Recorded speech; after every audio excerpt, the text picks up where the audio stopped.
예수님께서 사망 권세 이기시고 부활하셨습니다. 우리 옆에 있는 분들과 함께 인사 나누시겠습니다. 해피 이스터 이렇게 인사하시겠습니다. 해피 이스터. 예수님께서 우리들에게 복된 부활의 생명을 주셨습니다. 예수 부활의 생명과 은총이 이 시간 함께 예배드리는 모든 분들께 충만케 되시기를 예수님의 이름으로 축원드립니다. 오늘은 이 세상에서 가장 기쁘고 가장 행복한 날입니다. 예수님이 우리의 모든 죄를 지시고 십자가에서 죽으셨고 그 죽음으로 인한 그 의의를 우리들의 삶에 완전케 하시려고 부활하신 날입니다. 로마서 4장 25절 말씀입니다. 예수는 우리가 범죄한 것 때문에 내줌이 되고 또한 우리를 의롭다 하시기 위해서 살아나셨느니라.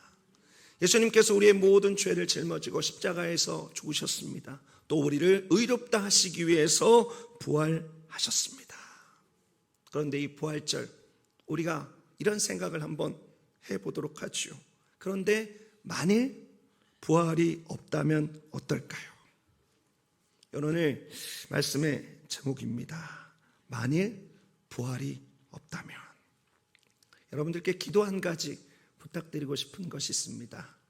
오늘 설교가 통역자들에게 굉장히 어려운 설교입니다. 제가 이 설교 원고를 통역자들에게 보내면서 너무너무 미안한 마음이 들었습니다. 통역자들이 아마 허걱했을 수도 있습니다. 여러분들께서 지금 잠시 이 통역자들에게 성령의 지혜를 주시기를, 성령의 담대함을 주시기를 잠깐 기도해 주시면 감사하겠습니다. 오늘 말씀의 제목부터 다시 한번 볼까요? 오늘 말씀의 제목이 만일 부활이 없다면. 여러분, 만일 부활이 없다면 이 가정에는 두 가지의 의미가 포함되어져 있습니다. 우리는 첫 번째 의미만 생각하기 쉽죠. 그 첫 번째 의미는 무엇입니까? 만약에 예수님이 부활하지 않으셨다면. 이것이 첫 번째 의미입니다. 그런데 오늘 말씀의 제목에 두 번째 의미도 있습니다. 이 두 번째 의미도 굉장히 중요합니다. 만약에 예수님께서 부활은 하셨지만 그 부활이 나와 전혀 상관이 없어서 나에게 부활이 없다면입니다. 여러분, 이 두 가지의 가정은 굉장히 중요합니다. 만약에 예수님께서 부활하지 않으셨다면, 만약에 나에게 부활이 없다면. 여러분, 예수님께서 부활하지 않으셨다면 큰 문제입니다. 그런데 부활은 하셨는데 그 부활이 우리와 상관이 없거나 상관은 있는데 우리가 의지적으로 그 부활에 동참하지 않는 것, 그것도 큰 문제입니다. 여러분, 그런데 고린도 교회 성도들 가운데 그런 사람들이 있었던 것 같습니다. 그런 사람들이 있을까 싶지만 실제로 고린도 교회에는 있었다라고 하는 것이죠. 고린도전서 15장 12절 말씀입니다. 그리스도께서 죽은 자 가운데서 다시 살아나셨다 전파되었거늘 너희 중에서 어떤 사람들은 어찌하여 죽은 자 가운데서 부활이 없다 하느냐. 여러분, 이 말이 어떤 말입니까? 바울은 고린도 교회에 순전한 복음을 전했습니다. 그것은 예수님께서 우리의 죄를 위해서 십자가에서 죽으시고 전에 말씀하신 대로 장사한 지 사흘 만에 다시 살아나셨다라는 것을 핵심으로 하는 정말로 복되고 복된 소식이었습니다. 그리고 고린도 교회는 바울이 전한 이 복음을 순전하게 받아들였습니다. 그것을 알 수 있는 말씀이 고린도전서 15장 1절과 11절 말씀입니다. 먼저 1절 말씀을 함께 보시죠. 고린도전서 15장 1절 말씀. 형제들아, 내가 너희에게 전한 복음을 너희에게 알게 하노니 이는 너희가 받은 것이요 또 그 가운데 선 것이라. 여러분, 고린도 교회는 바울이 전한 순전한 복음을 그대로 받았습니다. 그리고 그 가운데 그대로 서 있었습니다. 11절 말씀도 함께 보시죠. 그러므로 나나 그들이나 이같이 전파함에 너희도 이같이 믿었느니라. 바울이 전파한 복음을 고린도 교회는 그대로 믿었습니다. 그러니까 고린도 교회는 바울이 전한 복음을 받고 예수님의 십자가와 예수님의 부활을 온전하게 믿었습니다. 그런데 시간이 지나면서 점점 이상한 증상 한 가지가 생겨나게 됩니다. 이상한 사람들이 고린도 교회 안에 생겨나게 된 것이죠. 그들은 이런 주장을 펼쳤습니다. 예수님이 부활하셨다라는 것은 믿겠는데 우리가 죽었다가 부활한다는 것은 믿을 수 없어. 이것이 그들의 주장이었습니다. 이들은 온전한 부활을 받아들이지 않았습니다. 왜 그렇습니까? 이들은 영혼의 부활만을 생각했습니다. 당시 그 사람들은 몸을 더러운 것으로 생각했습니다. 그래서 죽어서 이제 영혼이 더러운 몸을 떠났는데 다시 더러운 육체와 함께 부활한다라고 하는 것, 그건 말도 안 된다. 그들은 그런 주장들을 펼쳤던 것이죠. 사랑하는 성도 여러분, 바울은 잘못된 부활신앙을 가지고 있었던 고린도교의 성도들을 위해서 아주 독특한 방법으로 예수님의 부활이 분명한 이유, 그리고 그 부활과 연합해서 완전한 부활에 동참하게 된 그 부활이 우리들의 삶에 어떤 의미가 있는가를 설명하고 있습니다. 온전하고 순전한 부활에 관련된 복음이 아니라 그것이 뒤틀리고 왜곡된 부활신앙을 바로잡고 있는 것이죠. 여러분, 오늘 우리가 함께 읽은 본문 말씀 가운데 만일이라고 하는 표현이 3번 나오고 있습니다. 여러분, 영어 성경에도 if 가정문으로 되어져 있는 부분입니다. 13절 말씀, 만일 죽은 자의 부활이 없다면. 16절 말씀, 만일 죽은 자가 다시 살아나는 일이 없으면. 19절 말씀, 만일 그리스도 안에서 우리가 바라는 것이 다만 이 세상의 삶뿐이라면. 바울은 이 3가지의 가정문을 고린도교의 성도들에게 던지면서, 우리들에게 던지면서 예수님의 부활이 없다면, 그리고 그 부활에 완전하게 동참하지 않는 나의 부활이 없다면 우리의 신앙이 얼마나 무의미한 것인지, 우리의 신앙이 얼마나 헛된 것인지를 말하고 있는 것이죠. 사랑하는 성도 여러분, 오늘 우리가 함께 말씀을 나누며 만일 부활이 없다면 모든 것이 얼마나 무의미한 일인지 성령의 깨닫게 하심 속에 발견케 되기를 원합니다. 그리고 예수님의 부활을 굳게 믿고 그 분명한 예수님의 부활을 믿으며 저와 여러분도 그 부활에 기쁘게 동참하여서 예수 그리스도 안에 있는 놀라 큰 생명을 누리는, 그래서 계속해서 믿음의 길을 힘차게 걸어나가는 우리 모두 되시기를 예수 그리스도의 이름으로 축원드립니다. 여러분 머릿속에서 이 컨셉을 분명하게 가지십시오. 예수님의 부활이 확실하다. 또 우리가 그 부활에 동참함이 확실하다. 이제 바울이 고린도교에 전하고 있는 그 가정문 첫 번째를 보시겠습니다. 고린도전서 15장 13절과 14절 말씀입니다. 만일 죽은 자의 부활이 없으면 그리스도도 다시 살아나지 못하였으리라. 그리스도께서 만일 다시 살아나지 못하였으면 우리가 전파하는 것도 헛것이요 또 너희 믿음도 헛것이며. 여러분, 이 말씀 자체 그냥 한 번 봐서는 이해가 쉽지 않습니다. 여러분, 무슨 말입니까? 제가 조금 풀어서 재구성을 해드리겠습니다. 바울이 이렇게 말하는 것입니다. 만약에 여러분들에게 부활이 없다면 예수님께서 굳이 부활하실 필요가 있겠습니까? 그리고 그렇게 예수님께서 부활하지 않았다면 우리가 전하는 부활의 복음도 헛된 것이고 또 그 부활의 복음을 믿은 여러분의 믿음도 헛된 것이 되는 것입니다. 그리고 바울은 계속해서 15절의 상반절까지 이어서 이렇게 말씀하고 있습니다. 그러면 우리는 하나님을 거짓으로 전하는 사람밖에 안 되는 것이죠. 바울이 전하는 말이 바로 이와 같은 것입니다. 제가 좀 풀어서 말씀드렸는데요, 한마디로 정리하면 이것입니다. 여러분, 어떤 것인가? 부활이 없다면 예수님도 없습니다. 부활이 없다면 복음의 본체이신 예수님도 없는 것입니다. 여러분, 이것이 오늘 나누고 싶은 첫 번째 진리의 말씀입니다. 만일 부활이 없다면 예수님도 없다라고 하는 것이죠. 다시 한번 바울이 전했던 첫 번째 가정문을 여러분들께 설명해 드리겠습니다. 만약에 부활이 없다면, 만약에 예수님께서 부활하시지 않으셨거나 만약에 부활하셔도 우리가 그 부활을 믿지 않아서 그 부활에 내가 동참하지 않는다면 내 삶에 예수님이 참된 예수님일 수 없고 예수님이 이 땅 가운데 오심도 헛되고 예수님께서 우리 가운데 오신 그 복음을 전하는 우리도 헛되다. 바울이 이렇게 말하고 있는 것이죠. 사랑하는 성도 여러분, 한 가지를 좀 가정해 봅시다. 우리가 믿는 예수님이 정말로 참 예수님이신가요?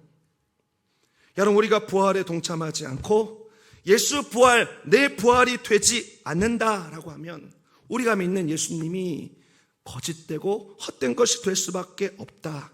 바울이 말하고 있는 것이 바로 그것입니다. 그리고 두 번째, 세 번째의 만약에를 통해서 그것이 얼마나 끔찍한 일인지를 설명하고 있는 것이죠. 사랑하는 성도 여러분, 예수님께서 분명히 부활하셨습니다. 오늘 말씀 가운데 기록한 대로 바울은 예수님이 부활하셨기에 자신이 전한 복음이 헛된 것이 아니다라고 말하고 있죠. 여러분, 바울뿐만이 아닙니다. 사도라고 불리었던 예수님의 12제자도 자신들이 경험했던 예수님의 영광스러운 부활을 증거했습니다. 그리고 그 모든 사람들은 그 영광스러운 예수 그리스도의 부활을 증거하는 것에 그들의 목숨을 걸었습니다. 여러분, 거짓에 목숨 걸 수 있습니까? 여러분은 거짓말에 목숨 걸 수 있습니까? 여러분, 어떤 사람도 거짓에 목숨을 걸지 못합니다. 아무리 거짓말을 청산, 유수같이 하는 사람도 목에 칼을 들이대면 진실을 말할 수밖에 없습니다. 여러분, 그런데 바울을 비롯한 예수님의 제자들은 예수님께서 온 인류를 위해서 십자가에서 죽으시고 사흘 만에 부활하셨다라고 하는 것에 그들의 목숨을 걸었습니다. 그게 만약에 거짓말이라고 한다면 절대 목숨 걸 수 없지요. 여러분, 그들은 그냥 목숨 건 정도가 아니었습니다. 그들의 순교는 끔찍한 것이었습니다. 십자가에 거꾸려 매달아서 죽고, 창에 찔려서 죽고, 몽둥이와 돌에 맞아서 죽고, 목이 잘려서 죽고, 산채로 가죽이 벗겨져서 죽고, 톱에 몸이 잘려서 죽었습니다. 여러분, 그뿐만이 아닙니다. 이후 수많은 사람들이 예수님이 날 위해 죽으셨고 날 위해 부활하셨다라고 하는 이 진리를 부인하지 못해서 똑같은 죽음을 당했습니다. 짐승들에게 그 살점이 떨어져 나가고 몸이 불에 태워져도 그것을 부인하지 못했습니다. 왜 그렇습니까? 예수님께서 부활하셨다라고 하는 것이 진실이기 때문입니다. 목숨과도 바꿀 수 없는 진리이기 때문이고 그것이 그들에게 생명이 되었기 때문입니다. 여러분, 예수님의 부활은 역사적으로 수없이 많은 증인들의 생명을 통해서 증명된 사실입니다. 그렇다면 우리가 예수님을 믿을 때 분명히 해야 될 것이 있습니다.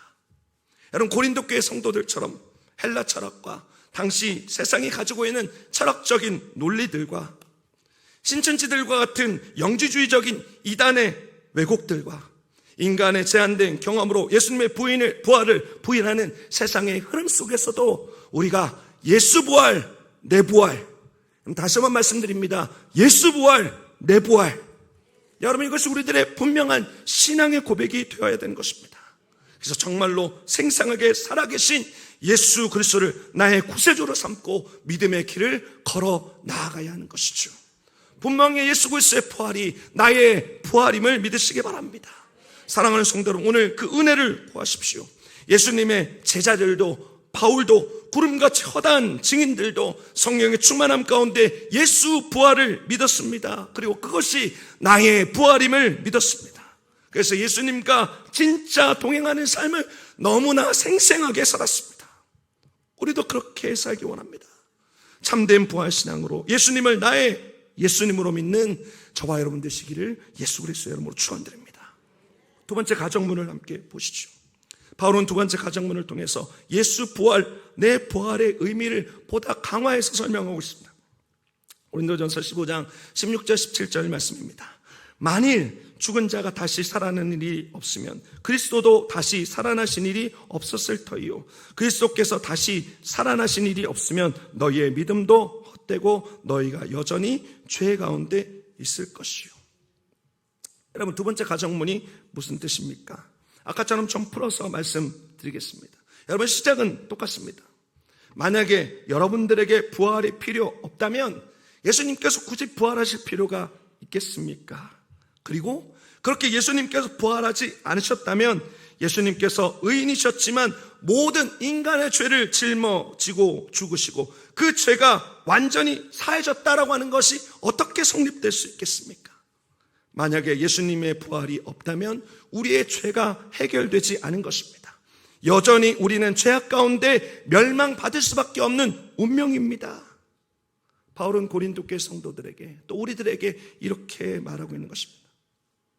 여러분, 우리가 첫 번째 진리를 나누면서 역사적인 접근을 했습니다. 이제 기록된 말씀으로 예수님의 부활의 의미, 또 나의 부활의 의미를 살펴볼 차례입니다. 여러분, 우리 모두는 죄인입니다. 우리는 우리의 조상 아담과 하와의 범죄로 다 죄 가운데 태어났습니다. 이것은 모든 인류가 존재하고 있는 상태입니다. 여러분, 이것에는 예외가 없습니다.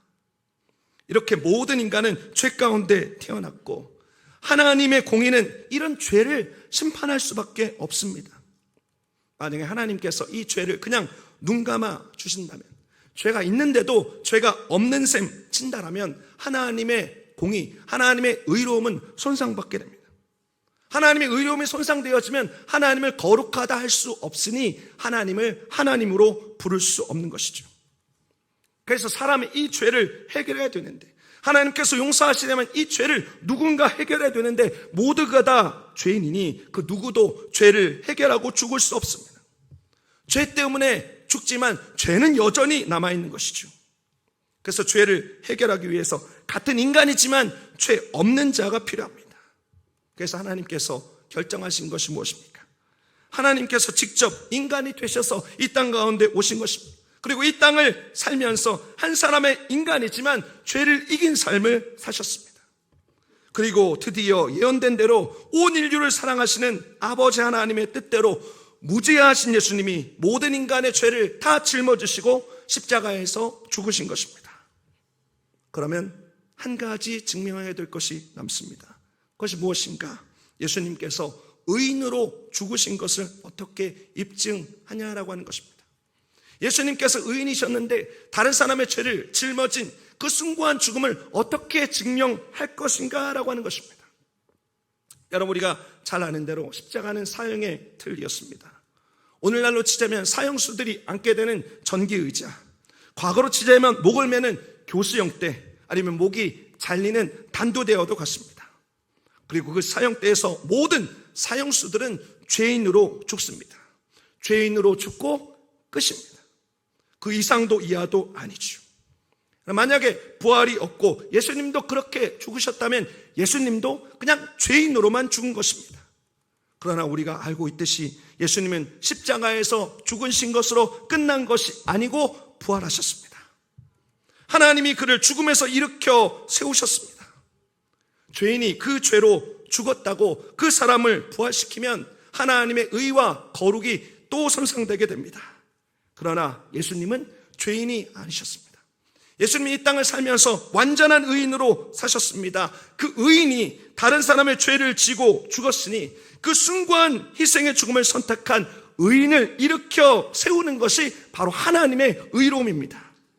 하나님이 예수님을 죽음에서 일으켜 부활시키는 것으로 하나님의 거룩과 의가 더 강력하게 드러나게 된 것이죠. 그리고 예수님은 의인으로 온 인류의 죄를 짊어지고 죽으셨다라고 하는 것이 부활로 말미암아 온전하게 증거가 되는 것입니다. 그럼 다시 한번 제가 설교를 시작하면서 읽어드렸던 로마서 4장 25절에 있는 말씀을 읽어드리겠습니다. 예수는 우리가 범죄한 것 때문에 내줌이 되고 또한 우리를 의롭다 하시기 위해서 살아나셨느니라. 만약에 우리에게 부활이 없다면 어떻습니까? 여러분, 예수 부활이 내 부활이 아니면 어떤 심각한 문제가 발생되게 됩니까? 예수님이 더 이상 내 예수님이 아니니 예수님의 대속의 죽음도 의미가 없어집니다. 예수님의 대속의 죽음이 의미가 없으니 여전히 나는 해결되지 못한 죄의 시궁창에서 뒹굴며 살다가 죽을 수밖에 없는 것이죠. 그럼 제가 좀 길게 그리고 좀 어렵게 설명했습니다. 여러분의 표정을 보니까 목사님이 방언을 하시나 라는 표정으로 보시는 분도 있습니다. 여러분, 그것은 저를 용서하십시오. 여러분, 온라인으로 예배가 끝나고 난 다음에 설교가 남아있으니까 좀 어려우신 분들은 한 번 더 들으셔도 좋겠습니다. 여러분, 그러나 우리가 분명히 이것만은 기억하시기 바랍니다. 부활이 없다면 죄의 용서도 없다라고 하는 것입니다. 오늘 이것이 우리가 나누고 싶은 두 번째 진리의 말씀입니다. 만약 부활이 없다면 죄의 용서도 없다. 사랑하는 성도 여러분, 이것은 끔찍한 일입니다. 여러분, 우리가 가지고 있는 성경에 만약에 용서가 다 없어진다면 어떨까요? 우리가 가지고 있는 이 진리의 말씀에 용서가 다 없어진다면, 용서가 다 빠진다면 여러분 그것은 성경일 수 없는 것입니다. 만약에 그렇다면 그것은 고대로부터 내려오는 하나의 저주문일 것입니다. 또 읽으면 견딜 수 없는 정죄의 책일 것입니다. 사람들은 그런 저주와 정죄가 가득한 책을 괴로워하며 다 태워버릴 것입니다. 그런 책이라면 지금까지 모든 사람들이 사랑하고 간직하고 읽고 묵상하고 울고 웃고 우리를 살리는 살아있는 하나님의 말씀이 될 수 없는 것이죠. 여러분, 그러나 하나님의 말씀에는 용서가 가득합니다. 하나님의 말씀에는 사랑이 가득합니다. 죄인을 위해서 모든 것을 희생하시고 죄인을 사랑하사 의롭다 하신 부활하신 예수님의 이야기가 이 성경에 처음부터 마지막까지 가득 기록되어져 있는 것이죠. 사랑하는 성도 여러분, 부활이 없으면, 예수님의 그 온전한 부활을 나의 부활로 믿지 않으면 우리를 끊임없이 따라다니는 죄와 악을 이길 수가 없습니다. 그 사망이 쏘는 것에서 우리는 절대로 견딜 수 없습니다. 그 습관의 사슬을 끊어내지 못합니다. 사랑하는 성도 여러분, 이 복된 부활절에 예수 부활, 내 부활을 다시 한번 확고하게 하십시오. 그래서 지금은 비록 남아있는 죄, 악의 습관과 싸우는 중임이지만 궁극적으로 승리를 거두게 될 그날, 우리도 예수님처럼 온전하게 의인으로 서게 될 그날을 바라보며 오늘도 성화의 걸음, 거룩해지는 그 걸음, 그 믿음의 여정을 옮겨 나아가는 저와 여러분 되시기를 예수 그리스도의 이름으로 축원드립니다. 마지막 가정문을 살펴볼 차례입니다. 고린도전서 15장 19절 20절 말씀입니다. 만일 그리스도 안에서 우리가 바라는 것이 다만 이 세상의 삶뿐이면 모든 사람 가운데 우리가 더욱 불쌍한 자이리라.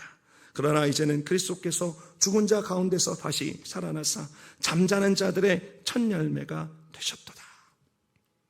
바울은 말하고 있습니다. 고린도 교회 성도들에게, 그리고 우리들에게 말하고 있습니다. 만약에 온전한 부활을 믿지 않는다라고 하면 이 세상에서의 짧은 삶만을 살고 모든 것을 끝내겠다고 하는 뜻입니까? 예수님께서 부활하셔서 죽어 잠자는 자들의 첫 열매가 되셨는데 그 영원한 천국의 축복에 동참하지 않고 당신은 그냥 무덤에 누워있겠다는 말입니까? 그렇다면 그보다 불쌍한 사람이 어디 있겠습니까? 바울이 이렇게 말하고 있는 것이죠. 여러분, 우리는 지금까지 예수 부활, 내 부활을 외치면서 역사적인 접근도, 또 진리의 말씀으로 인한 접근도 했습니다. 이제는 실질적인 것을 한번 보도록 하죠. 여러분, 혹시 여러분은 정말로 이 세상에서 죽으면 그것이 끝이라고 생각하고 계십니까? 여러분, 이 세상에서 예수님을 믿는 사람이건 그렇지 않은 사람이건 죽음 이후의 세계, 죽음 이후에 길이 있다라고 하는 것을 부정하는 사람은 없습니다. 그것을 부정하는 사람은 미련한 사람입니다. 지금까지 수없이 사람들이 했던 연구와 경험이 실질적으로 죽음 이후의 시간, 죽음 이후의 세계가 있다라고 하는 것을 증명하고 있습니다. 또 결정적으로 우리의 본능이 그것을 온 마음과 생각과 몸으로 증명하고 있습니다. 여러분, 지금 당장에 죽음을 앞둔 호스피스 병동에 가서 이렇게 이야기해 보십시오. 어떤 사람이든 붙들고 당신 이제 죽으면 지옥 갈 것입니다. 여러분, 이렇게 말하면 좋아할 사람 아무도 없습니다. 여러분, 그 정도로 끝나지 않고 아마 우리의 멱살을 잡힐지도 모릅니다. 여러분, 또 반대로 당신 죽으면 천국 갈 것입니다. 여러분, 이렇게 말하면 싫어할 사람 아무도 없습니다. 그렇게 말하면 아이고 감사합니다 이러면서 떡이라도 한 개 얻어먹을 것입니다. 여러분, 장례식장도 마찬가지입니다. 여러분, 장례식장에서 조만하면서 당신 아버지 지옥 갔습니다 이래 보십시오. 여러분, 유족들에게 몰매 맞습니다. 반대로 당신 아버지 천국 갔습니다 이래 보십시오. 감사합니다. 육개장 곱빼기로 드시고 가십시오. 아마 이렇게 될 것입니다. 목사님, 천국 지옥 어디 있겠습니까? 여러분, 이렇게 말하는 사람 중에서 이 세상 끝, 그냥 끝, 이런 사람 없습니다.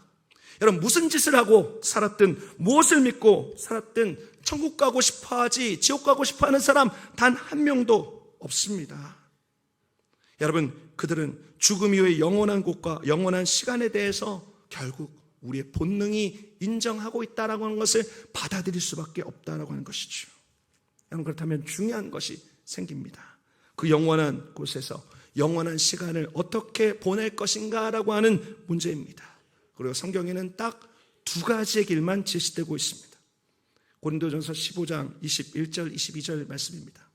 사망이 한 사람으로 말미암았으니 죽은 자의 부활도 한 사람으로 말미암는도다. 아담 안에서 모든 사람이 죽은 것 같이 그리스도 안에서 모든 사람이 삶을 얻으리라. 여러분, 이것이 진리입니다. 이 세상 사람들이 아무리 다른 것들로 포장해도 그것은 다 거짓된 것이고 이것이 진리입니다. 딱 두 길입니다. 생명 아니면 사망입니다. 다른 말로 천국 아니면 지옥입니다. 하나님께 반역하고 죄악 가운데 살아가는 아담의 굴레를 벗어나지 못하고 하나님께 존재와 인격을 부정당하면서 사망과 지옥 가운데 살겠는가? 아니면 부활의 첫 열매 되신 의로우신 예수님과 함께 연합해서 천국에서 하나님 아버지와 함께 영원히 살겠는가? 여러분, 어떤 것을 선택하시겠습니까? 여러분, 무엇을 선택하시겠습니까? 여러분, 이것은 분명한 것이지만 너무나 실질적인 것입니다. 여러분, 지옥과 세상을 선택할 바보는 이 세상 천지에 없습니다. 혹 객기로 내가 한번 지옥과 사망 선택해 보겠습니다, 이런 사람이 있을 수도 있습니다. 여러분, 그런 사람은 영원한 시간을 한순간의 객기로 선택한 그보다 어리석고 불쌍한 사람은 없는 것이죠. 여러분, 제가 지금까지 세 가지의 가정을 통해서 여러분들께 말씀드린 것이 있습니다. 만약 예수님의 부활이 없으면, 예수님의 온전한 부활이 나의 부활이 아니다라고 하면 예수님도 없습니다. 죄의 용서도 없습니다. 여러분, 그러면 죽음 이후에 우리의 선택지는 두 개가 아니고 한 개밖에 남지 않습니다. 바로 영원한 사망, 영원한 지옥입니다. 사랑하는 성도 여러분, 부활이 없다면 천국도 없습니다. 이것이 오늘 나누고 싶은 마지막 세 번째 진리입니다. 부활이 없다면 천국도 없다입니다. 사랑하는 성도 여러분, 예수는 우리에게 영원한 생명, 영원한 하나님의 나라를 주시기 위해서 이 땅 가운데 오셨습니다. 우리를 구원해 하나님의 나라로 인도하시기 위해서 우리 위해서 십자가에서 죽으시고 피 흘리시고 우리 위해서 부활하신 것이죠. 그리고 승천하시고 다시 오셔서 그 하나님의 나라 천국을 완성하실 것입니다. 예수님께서 우리를 위해서 이 땅 가운데 오심, 예수님께서 우리를 위해서 십자가에서 죽으심, 예수님께서 우리를 위해서 사망 권세에 이기시고 무덤에서 부활하심, 예수님께서 승천하시고 다시 오심, 여러분, 이 중 하나라도 부정하거나 변질시킨다면 예수님을 헛되이 믿는 것입니다. 여러분, 오늘은 부활절이고 다른 때보다 예수님의 부활에 보다 포커스를 맞추고 있습니다. 여러분, 사실 우리가 모이는 주일은 안식 후 첫날 부활하신 예수님을 기억하며 모인다라고 하는 의미가 있습니다. 목사는 왜 하필 주일날 모입니까? 여러분, 주일은 안식 후 첫날 예수님께서 부활하신 날입니다. 또 초대교회 공동체는 부활의 증인으로 정체성이 있었습니다. 여러분, 부활의 의미를 아는 것은 너무나 중요합니다. 예수님께서 부활하셨다라고 하는 것, 그리고 내가 그 부활에 동참하게 되었다라고 하는 것을 아는 것은 너무나 중요합니다. 오늘 그 부활의 의미를 깊이 생각해 보십시오. 그리고 생각에서 그치지 말고 성령의 도우심을 받아 믿어. 예수 부활, 내 부활, 여러분, 이것을 여러분의 신앙의 고백으로 확고하게 하시는 저와 여러분 되시기를 예수 그리스도의 이름으로 축원드립니다. 여러분, 오늘 나눴던 이 세 가지를 기억하십시오. 만약에 부활이 없다면 예수님도 없습니다. 만약에 부활이 없다면 죄의 용서도 없습니다. 만약에 부활이 없다면 천국도 없습니다. 여러분, 그러나 예수님께서는 부활하셨습니다. 예수님께서는 사망 권세에 이기시고 부활하셨습니다. 지금 이 시간 부활하신 예수님을 믿음으로 바라보며 살아계신 예수님과 함께 용서받은 의인으로 천국 백성으로 천성을 향해 십자가 붙들고 부활의 생명으로 앞으로 걸어나가는 저와 여러분 되시기를 예수 그리스도의 이름으로 축원드립니다. 우리와 함께 하시는 예수님이 계십니다. 예수님께서 우리 모든 죄를 용서해 주셨습니다. 예수님께서 우리 한 사람 한 사람을 천국 백성 되게 하시고 천국을 우리들의 삶 속에 허락해 주셨습니다. 이것을 믿고 부활의 생명을 누리는 오늘 그리고 평생 되시기를 예수 그리스도의 이름으로 축원드립니다. 기도하겠습니다. 존귀하신 하나님, 하나님께 감사드립니다. 예수 부활 내 부활, 예수 부활 내 부활, 예수 승리 내 승리, 사망 권세를 이기신 예수님의 승리가 나의 승리임을 고백합니다. 사망과 죄 이기시고 부활하신 예수님의 부활이 나의 부활임을 고백합니다. 그래서 예수님과 동행하며 이 세상의 죄악을 이기고 천국에 이를 때까지 우리가 달려나갈 힘을 얻습니다. 그리고 부활의 생명에 동참하여 예수님과 영원토록 온전하게 살게 될 것입니다. 주님, 이 시간 예수님의 부활을 믿는 그 믿음을 우리들의 마음속에 충만케 되게 하여 주시고, 그 부활이 다른 사람을 위한 것이 아니라 나를 위한 것임을, 그래서 예수 부활, 내 부활, 그것을 외치며 그것을 신앙 고백 삼는 우리를 될 수 있도록 성령님 인도하여 주시옵소서. 하나님께서 함께 하심에 감사드립니다. 모든 말씀 예수 그리스도의 존귀하신 이름으로 기도드립니다.